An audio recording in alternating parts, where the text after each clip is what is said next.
Bismillahirrahmanirrahim.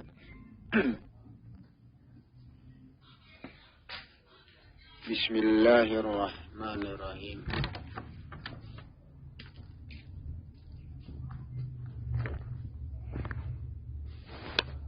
Assalamualaikum warahmatullahi wabarakatuh.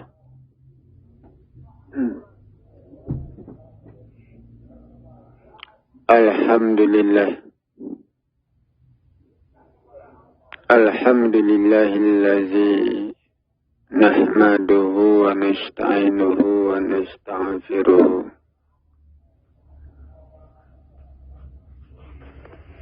wa na'udzu billahi min shururi anfusina wa min sayyiati a'malina.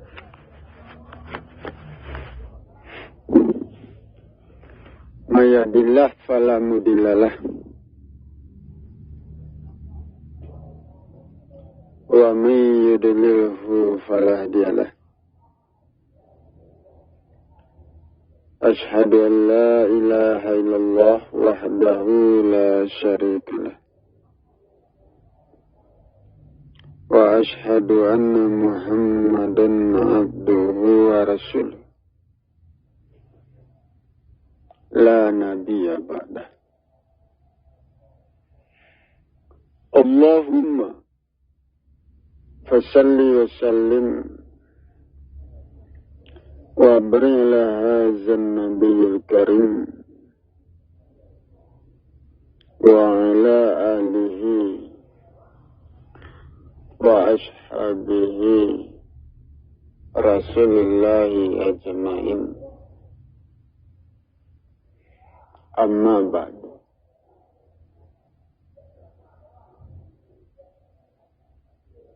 Faya ibadallah,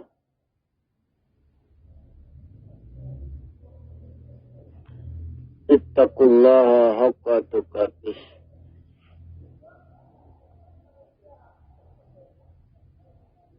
wa la tamutunna illa wa antum muslimun.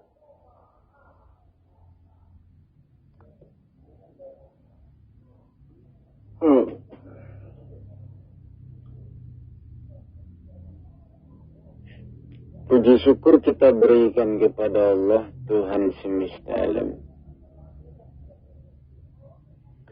Salam hormat kita berikan pula kepada Muhammad Rasulullah sallallahu alaihi wasallam, Rasul terakhir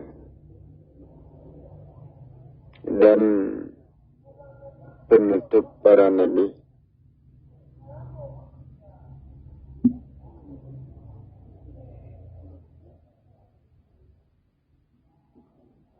Saudara-saudara,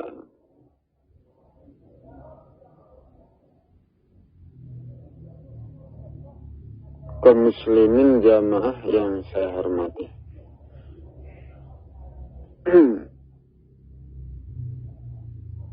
Saudara,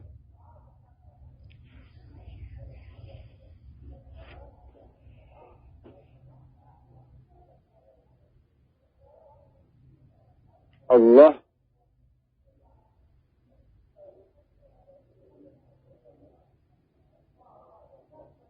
adalah kebenaran.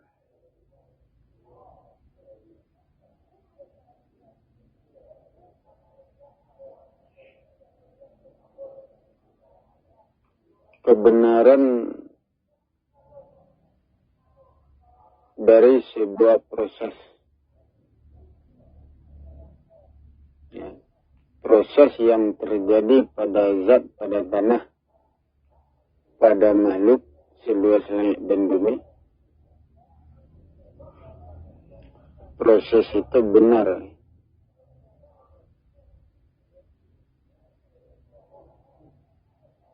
Tidak ada yang salah dalam proses.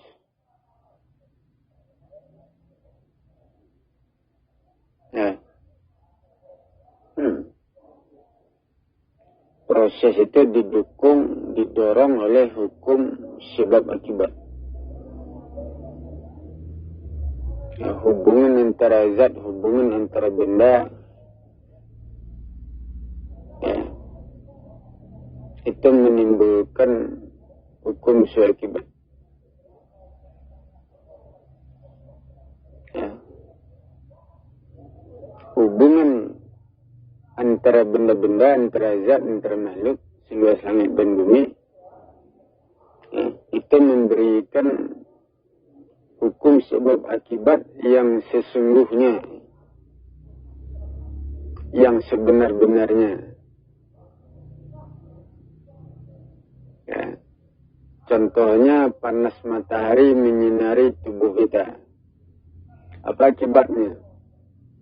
Badan kita panas. Ya, itu adalah kejadian yang sebenar-benarnya, bukan dibuat-buat. Ya, itu. Ya. Ya, contohnya, ya, kita dekat dengan benda besar, seperti batu besar. Ya, jarak yang dekat dengan batu besar itu memberikan tekanan kepada tubuh. Ya, memberikan tekanan, sehingga tubuh kita tertekan. Ya, itu kejadian yang sebenarnya terjadi. Nggak main-main.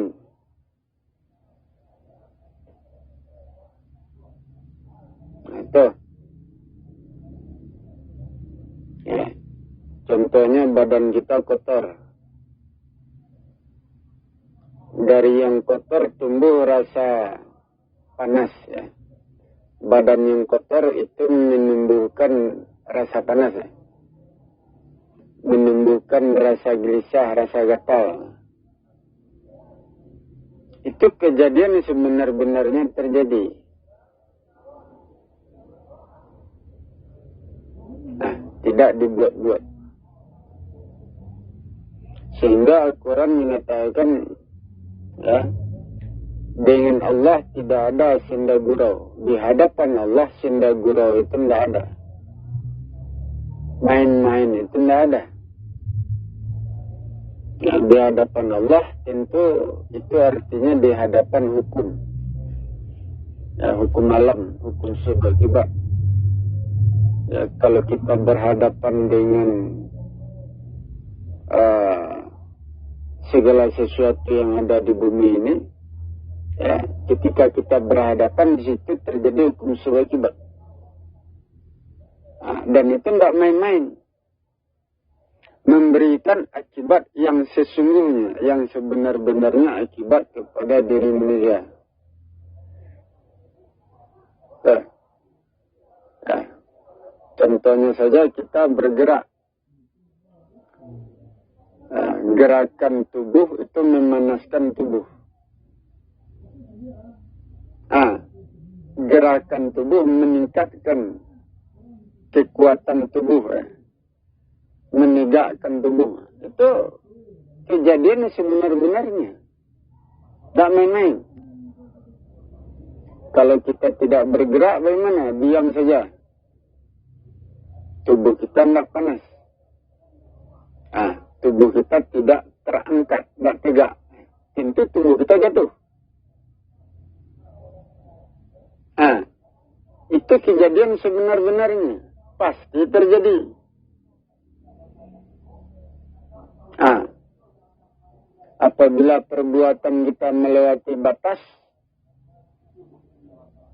ya, apabila perbuatan kita melewati batas, contohnya saja, tenaga kita terkuras.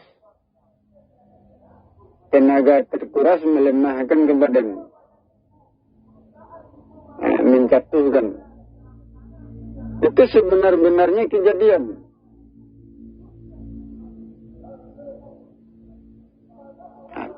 Itu hukum akibat. Tidak main-main. Ya. Jadi di dalam hukum akibat, ketika manusia berhadapan dengan hukum akibat, itu tidak ada yang main-main. Tidak ada yang senda gurau. Ya, tidak dibuat-buat kejadian itu. Sehingga Allah mengatakan di hadapanku tidak ada yang main-main. Tidak ada yang senagura. Artinya Allah itu memberikan akibat yang sesungguhnya. Allah memberikan akibat yang sebenar-benarnya akibat.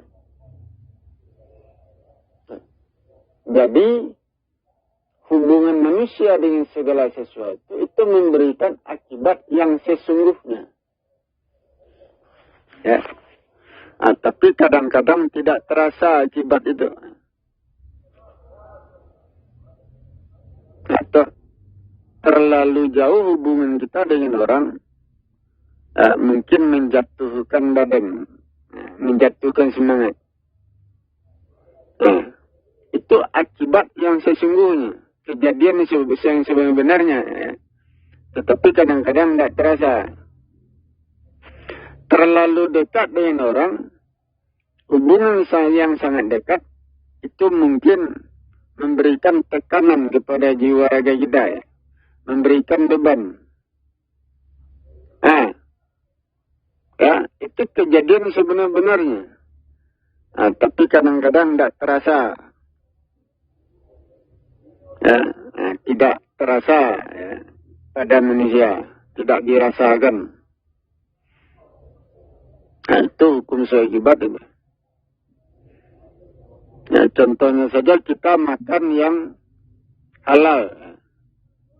Makanan yang halal. Atau makan pencarian kita sendiri. Itu memberikan kekuatan. Memberikan kepenuhan jiwa raga. Memperkokoh hati. Diri. Itu. Karena yang kita makan itu yang halal. Pencarian kita sendiri. Itu memberikan dorongan, kekuatan kepada jiwa raga, lahir batin. Itu akibat. Kejadian yang sebenar-benarnya kejadian. Tapi tidak terasa. Karena tidak dirasakan oleh manusia. Begitu pula kalau kita makan yang haram. Itu harta haram. Harta maling. Riba. Bukan pencarian kita. Benar. Tetapi harta harta orang lain yang diambil secara zalim. Itu ketika kita memakan harta itu tidak memberikan kekuatan kepada diri kita. Tetapi menjatuhkan diri. Menjatuhkan kekuatan, menjatuhkan kemampuan jiwa raga. Meruntuhkan. Itu kejadian sebenar-benarnya kejadian. Tapi tidak terasa oleh manusia. Atau manusia menganggap main-main. Padahal akibat dari perbuatan manusia itu sesungguh-sungguhnya. Sebenar-benarnya akibat. Sebenar-benarnya kejadian. Atau jadi manusia menerima akibat dari perbuatannya sendiri. Bukan perbuatan orang lain yang dia tanggung di badannya.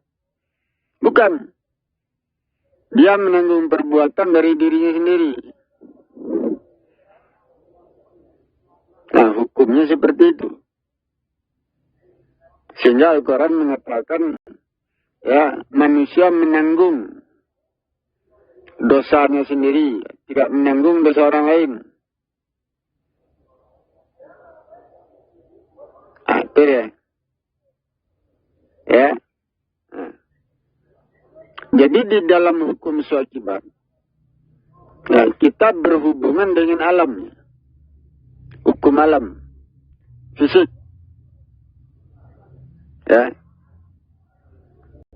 Ketika manusia berhubungan dengan alam, dengan benda-benda, dengan makhluk, ketika itu terjadi proses di dalam hubungan itu. Apakah hubungan itu saling mendorong, saling menekan, saling merusak, saling menegakkan, membangun, macam-macam. Itu pasti terjadi proses itu. Ya, ketika manusia berhubungan dengan segala sesuatu di langit dan di bumi. Nah, itu deh. Ya. Nah, jadi Al-Quran mengatakan yang terpenting itu apa? Tata letak. Letakkan segala sesuatu pada tempatnya. Letakkan diri pada tempat yang tepat. Untuk menghindari akibat-akibat buruk itu. Ya, hubungan antara manusia dengan lingkungannya, dengan segala sesuatu yang ada di sekitarnya, ya, hubungan itu memberikan akibat. Akibat baik atau akibat buruk. Tergantung jaraknya. Atau ya, tergantung ukuran besar kecilnya. Ya, macam-macam. Ya, nah, itu memberikan akibat baik atau akibat buruk. Tergantung tata letak diri kita itu. Nah, itu. Jadi manusia mendapatkan kerusakan dari hubungan itu. Apabila hubungan itu tidak tepat. Ya, nah. Manusia tidak mendapatkan kerusakan dari Tuhan yang gaib. Tidak. Ya. Allah berniat merusak manusia. Tidak ada itu. Allah berniat menghancurkan. Tidak ada itu. Menghancurkan manusia. Tidak ada. Allah berkehendak ya, untuk meruntuh manusia. Untuk meruntuhkan manusia itu tidak ada. Ya. Nah itu. Ya. Nah jadi semua itu adalah akibat dari perbuatan manusia, hubungan manusia. Nah itu dia. Ya. Kenapa? Ya, kalau kita hubung-hubungkan dengan ibadah, ya. Ibadah itu tujuannya untuk apa? Ibadah itu untuk menegakkan diri manusia, meluruskan diri manusia. Nah, karena hubungan manusia dengan benda-benda, dengan alam, dengan makhluk, hubungan itu bisa saja merusak manusia. Bisa menjatuhkan manusia. Ya, melukai, menghancurkan, macam-macam. Nah, gerakan-gerakan ibadah, ya, salat, puasa, haji, ya, macam-macam ya. Ya. Ibadah itu berfungsi untuk menegakkan manusia. Ya. Untuk memperkokoh, meluruskan, untuk membentengi. Dari akibat-akibat yang datang dari hubungannya dengan langit dan bumi. Itu sebenarnya. Nah, itu dah. Ya, kenapa ada? Nah, jadi ibadah itu alat untuk meluruskan. Ya, untuk mengangkat. Ya, untuk membangun jiwa raga manusia. Untuk membentengi diri manusia dari akibat-akibat buruk ini. Nah, jadi kalau kita tidak beribadah, bagaimana?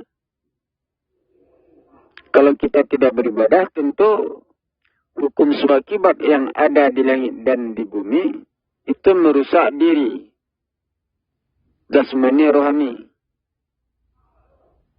Nah, itu apalagi kita tidak pandai berhubungan, tidak pandai mengatur jarak, ya, tidak pandai mempergunakan benda-benda segala macam. Nah, ya, kemudian kita tidak beribadah. Nah, tentu itu bisa merusak, meruntuhkan. Nah, itu. Ya. Nah, ketika hubungan kita dengan segala sesuatu itu melukai diri, merusak diri, menjatuhkan diri. Ya, ketika itu kita beribadah, ya, salat, puasa, macam-macam ya. Ya, untuk mengangkat diri kita ya, yang telah dijatuhkan oleh hukum kewajiban, yang telah dirusak. Itu untuk mengangkat itu kembali. Ya, setelah diangkat, diperkuat, diperkokoh, supaya tidak mudah dihancurkan. Ya, kalau tubuh kita lemah, rapuh, itu mudah dihancurkan. Tapi kalau tubuh kita, jiwa raga kita sekeras batu, maka hukum alam tidak bisa menghancurkan. Itu seperti itu. Ya, itu dia. Ya. Nah, jadi ibadah itu alat untuk mengangkat, memperkokoh jiwa raga, memperkuat, untuk membentengi. Sehingga jiwa raga kita tidak mudah dihancurkan, dirusak oleh hukum kewajiban yang ada di alam ini. Nah, kan itu sebenarnya. Dari. Nah, itu dia. Nah, tetapi manusia tidak memahami. Ya, sehingga saya mengatakan tata letak diri sangat penting. Keseimbangan. Ya, keseimbangan jiwa raga manusia hidup di atas permukaan bumi itu sangat penting. Ya, untuk menjaga dirinya, untuk memelihara jiwa raganya. Itu keseimbangan itu. Ya, keseimbangan itu mendorong pertumbuhan. Tetapi kalau perbuatan kita berat sebelah, perbuatan kita berlebihan, tata letak kita itu salah, condong, ya, itu merusak ke badan, menjatuhkan jiwa raga. Itu berbahaya. Itu.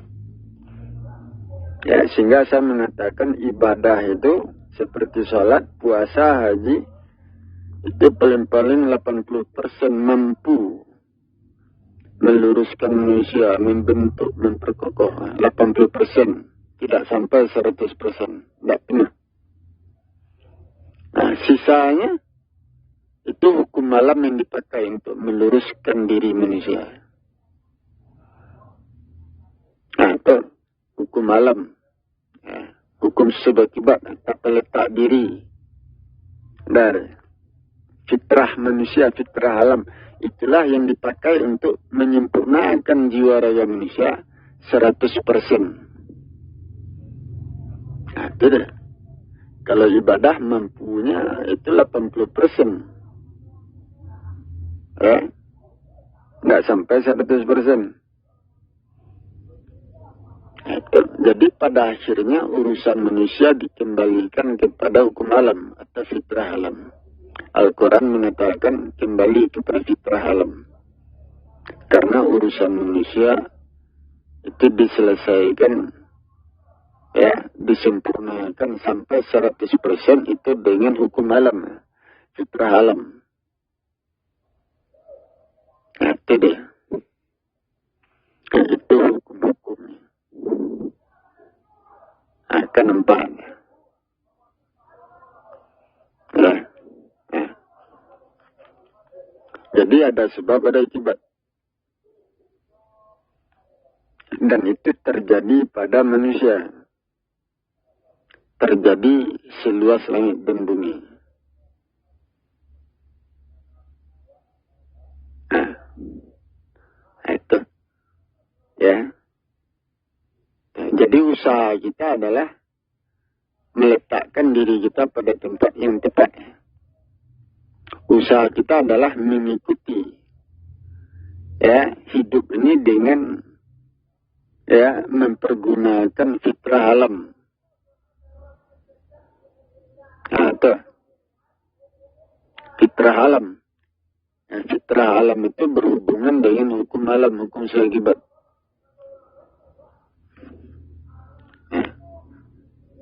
Jadi ibadah manusia harus dikerjakan itu dengan hukum alam, mempergunakan hukum alam.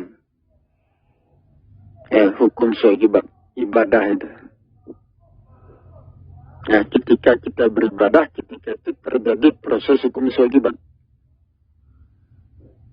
Ketika kita melakukan ruku dan sujud, ketika itu hukum kewajiban itu terjadi, bekerja. Nah, itu dia. Contohnya kita ruku. Ruku itu kan melipat tubuh. Nah, badan kita yang keras, badan kita yang tegang dengan ruku itu dipatahkan. Itu akibat. Sehingga badan kita yang tegang, yang keras itu dipecah, dilebur. Ya, nah, menjadi lunak. Nah, lembut. Nah, seperti itu. Itu hukum akibat. Ya, nah, ketika kita melakukan sujud, sujud itu kan menjatuhkan diri, melepaskan kekasaran diri. Ya. Ya. Ketika kita sujud, itu yang kasar di badan, ya, ya, yang kotor di badan itu lepas. Ya. Ketika kita sujud, nah, itu hukum akibat terjadi di situ. Tidak. Nah, kenapa? Nah, itu kalau kita contohkan ini, ya, berdiri kita di depan gunung, kepala kita terangkat ke atas. Nah, tulang-tulang kita tegak. Nah, ya, tenaga kita tumbuh. Ketika kita berhadapan dengan gunung, ketika itu hukum akibat terjadi pada diri kita. Bekerja. Apa akibatnya apabila kita berhadapan dengan gunung? Apa akibatnya? Itu bekerja itu. Contohnya lagi, ketika kita berdiri di depan jurang, berdiri, ya, ya di depan kita ada jurang. Ya, kepala kita tunduk ke bawah, melihat ke bawah. Nah, itu ya, rasa takut tumbuh. Nah, tenaga kita, tenaga jasmani, fisik itu melemah. Nah, tetapi rohani kita itu bangkit. Tegak deh. Ketika kita berdiri di depan jurang, ya, apa akibatnya? Ketika kita berdiri di depan jurang, itu rasa takut itu hidup, rohani hidup. Sementara fisik kita, jasmani kita, tenaganya itu berkurang, melemah. Nah, itu akibat itu. Begitu pula manusia melakukan ruku dan sujud. Ketika manusia melakukan ruku, melipat tubuh, apa yang terjadi di situ? Terjadi peleburan. Nah, badan yang kasar, jiwa raga yang kasar dipecah. Hukum sebab akibat itu yang terjadi ketika kita ruku. Ketika kita sujud. Kekasaran itu lepas di badan. Kekotoran lepas dari tubuh kita, jiwa raga kita. Nah, itu. Ya. Yang bengkok diluruskan seperti itu ketika kita sujud. Ya. Ketika kita sujud itu artinya kita ditenggelamkan, dijatuhkan kepada ya, yang halus. Ya. Kita terlepas dari genggaman yang kasar. Ya, seperti dunia ini lepas tuh. Jadi hukum sesuai akibat itu yang terjadi ketika kita melakukan sujud.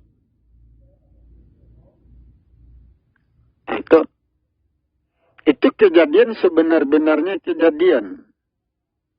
Ketika manusia melakukan ruku dan ketika manusia melakukan sujud, ketika itu terjadi proses hukum sesuai akibat. Itu sebenar-benarnya kejadian. Begitu pula manusia berpuasa. Begitu pula manusia tawaf mengelilingi Ka'bah. Di situ terjadi proses hukum sesuai akibat.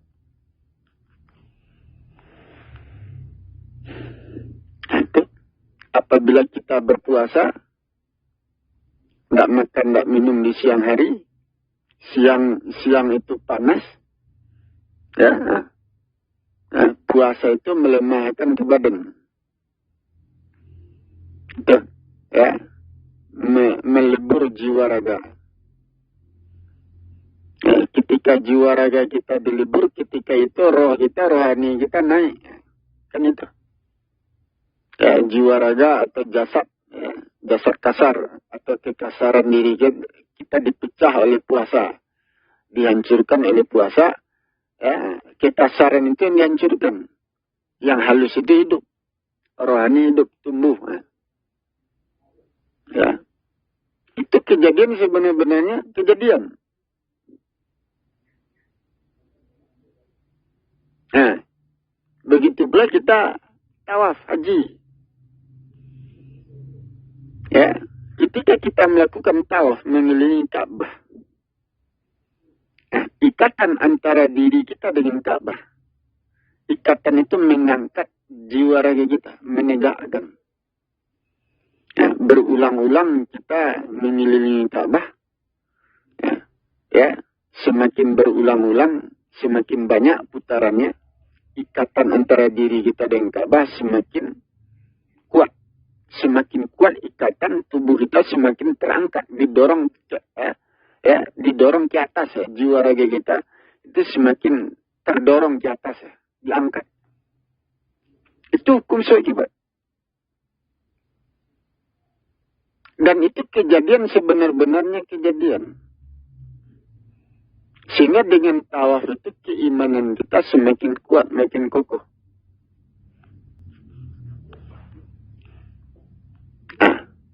Itu dikaji.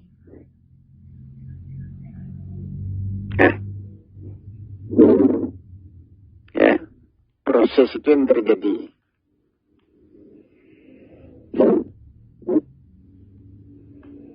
Ya.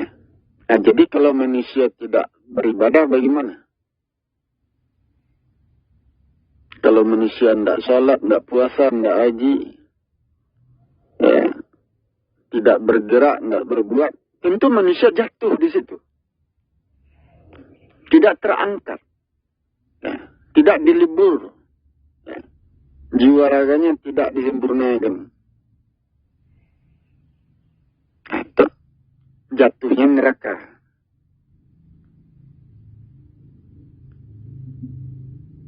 Nampak.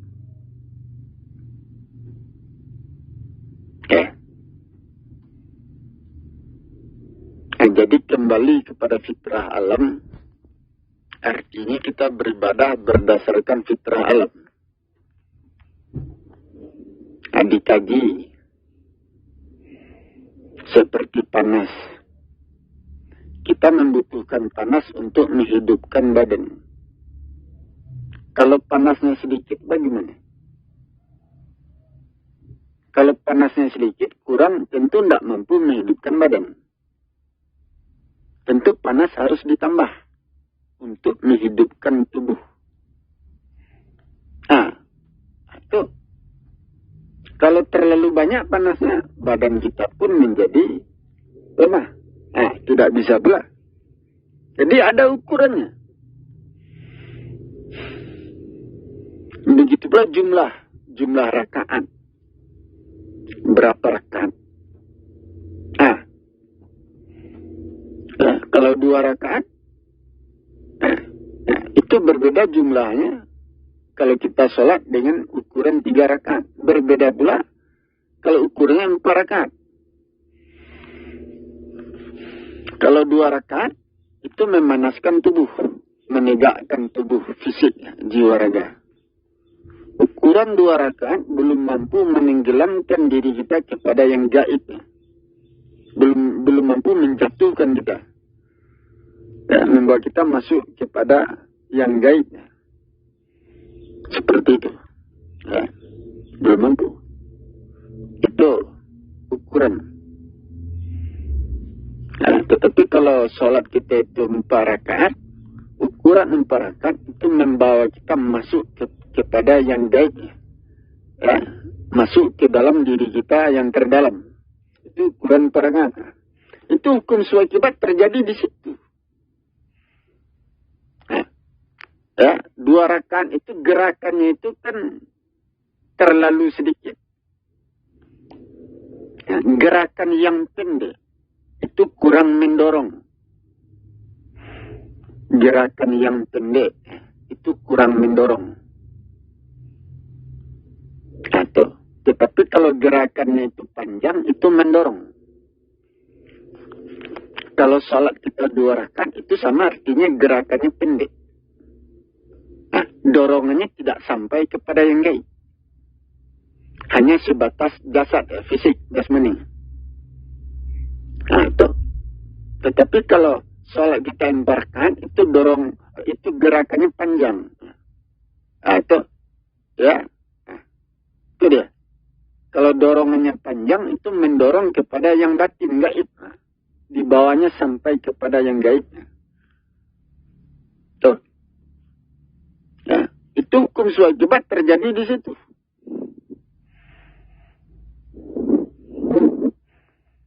Ditambah pula dengan tata letak.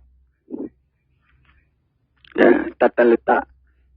Ya, seperti perbukitan, tempat yang tinggi.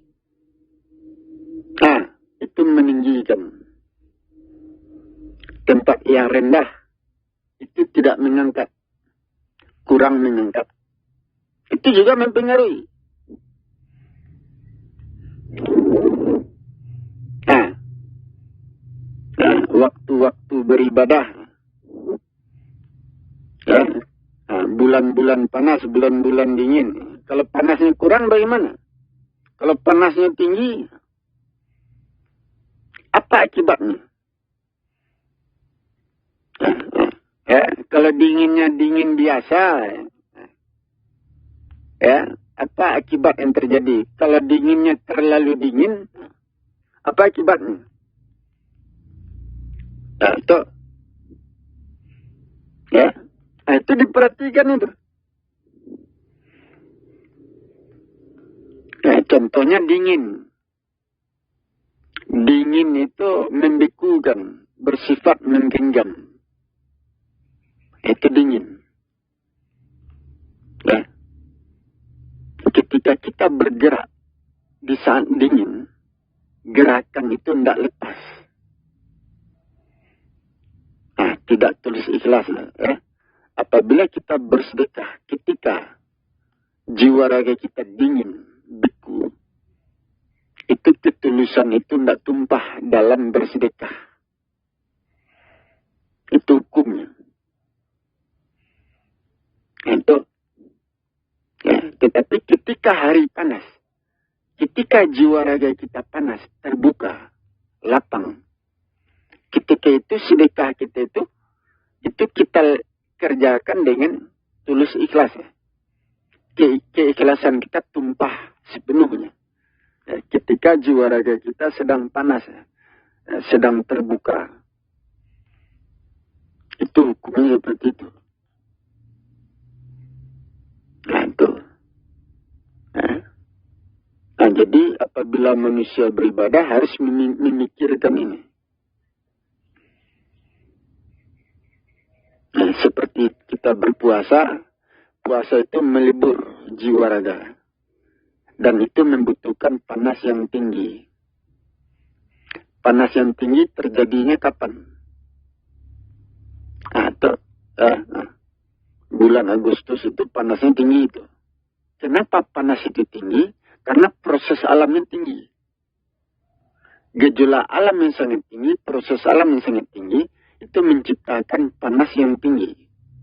Itu terjadi pada bulan Agustus, terjadi pada bulan September sampai 17 September. Kita membutuhkan itu untuk melebur jiwa raga kita ketika kita berpuasa. Dan itu tidak terjadi pada bulan-bulan lainnya. Tidak terjadi. Dan itu sehingga saya mengatakan seharusnya bulan Ramadan itu jatuh pada bulan September. Itu seharusnya menurut hukum. Ya, itu artinya kita berpuasa, beribadah menurut tahun Masehi, bukan tahun Hijriah.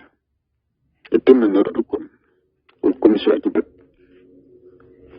Itu deh. Ketika manusia beribadah, ketika itu hukum kewajiban itu bekerja.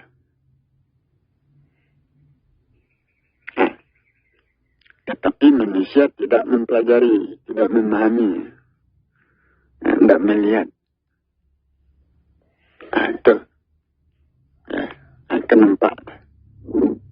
Jadi kembali kepada fitrah alam. Beribadah menurut fitrah alam. Wahai orang-orang beriman, kembalilah kepada fitrah alam. Dengan fitrah alam, urusan manusia diselesaikan. Itu dah. Sehingga saya mengatakan, ibadah itu, ajaran Islam itu berdasarkan hukum. Hukum itu menuntut. Ajaran Islam harus diperbaiki. Ilmu menuntut, hukum menuntut. Syariat Islam itu harus diperbaiki. Karena banyak yang salah. Salah perhitungan, salah ukuran, salah tata letak.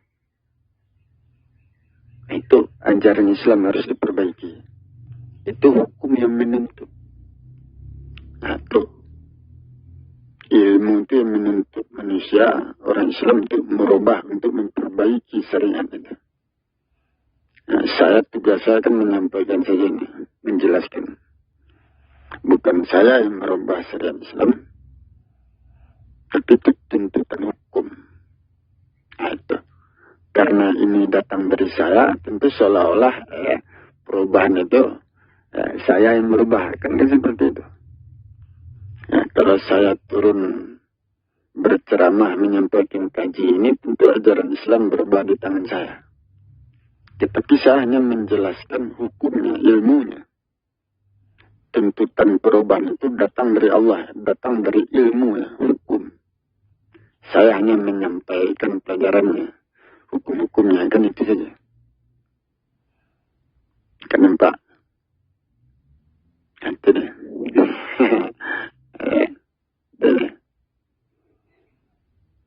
Jadi mau tidak mau, apabila manusia menginginkan jiwa raga yang selamat, yang sempurna, mau tidak mau, mau atau tidak mau, manusia harus memperbaiki syariat Islam, ajaran Islam. Itu jalan terakhir. Tidak ada jalan lain. Itu dia. Jadi itulah yang harus dipikirkan. Yang harus dibicarakan. Itu. Ya. Kan nampak ada. Jadi kaji ini memang agak berbeda. Tetapi dasar hukumnya kuat. Alasannya kuat. Ya sulit untuk membantahnya. Dasar hukumnya kuat. Tugas saya menjelaskan, menyampaikan saja. Itu. Tentu kalau saya turun, tentu kaji ini yang saya sampaikan. Tentu di tangan saya semuanya itu, perubahan itu. Karena ini perhitungan saya. Kaji ini datang dari saya.